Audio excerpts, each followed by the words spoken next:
नाशिकच्या TCS मधील लैंगिक अत्याचार आणि धर्मांतर प्रकरणातील फरार आरोपी निदा खानच्या अटकपूर्व जामीन अर्जावरती आज सुनावणी होणार आहे।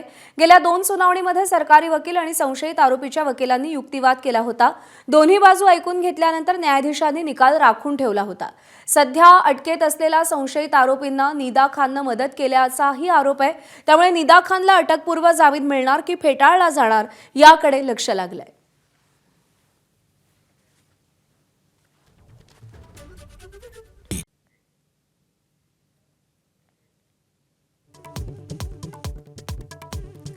मुंबई-पुणे एक्सप्रेसवेवरचा कनेक्टिंग लिंक आजपासून दोन्ही बाजूंनी सुरू होणार। प्रवासाचा वेळ अर्धा तासांनी वाचणार।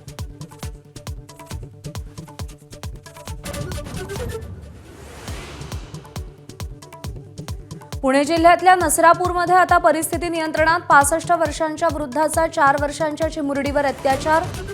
रास्ता रोको आंदोलन केलं। 15 दिवसात आरोपपत्र दाखल करणार असं पोलिसांचं आश्वासन।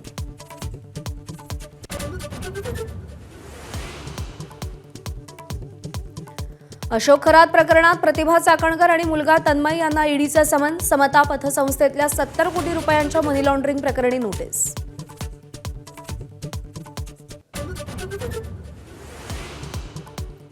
TCS प्रकरणातील फरार आरोपी निदा खानच्या जामीन अर्जावर आज सुनावणी।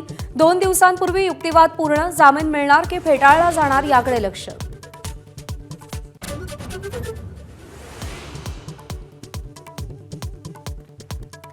नंदुरबारच्या नवापूरमध्ये बर्ड फ्लूचा उद्रेक। 1,40,000 कोंबड्या नष्ट करण्यास सुरुवात। लाखो अंडीही नष्ट करणार।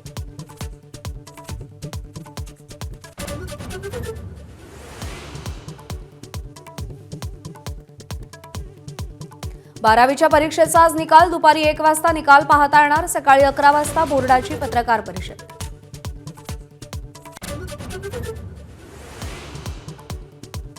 पश्चिम बंगालमध्ये आज 15 मतदान केंद्रावरती फेरमतदान। मतमोजणी टेबलावरती केंद्रीय कर्मचाऱ्यांची निवडणूक आयोगानं केलेल्या सक्तीला तृणमूल काँग्रेसचं सुप्रीम कोर्टात आव्हान।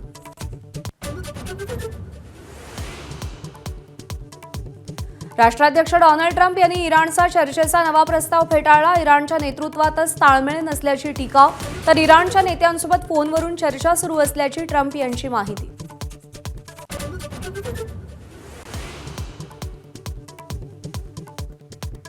दिल्ली कॅपिटल्सचा राजस्थान रॉयल्सवरती 7 विकेट्सनं विजय। राजस्थानचा 225 धावांचा दिल्लीकडून यशस्वी पाठलाग।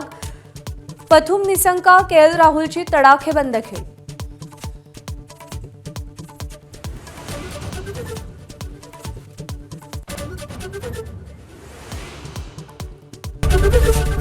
ABP माझा, उघडा डोळे बघा नीट।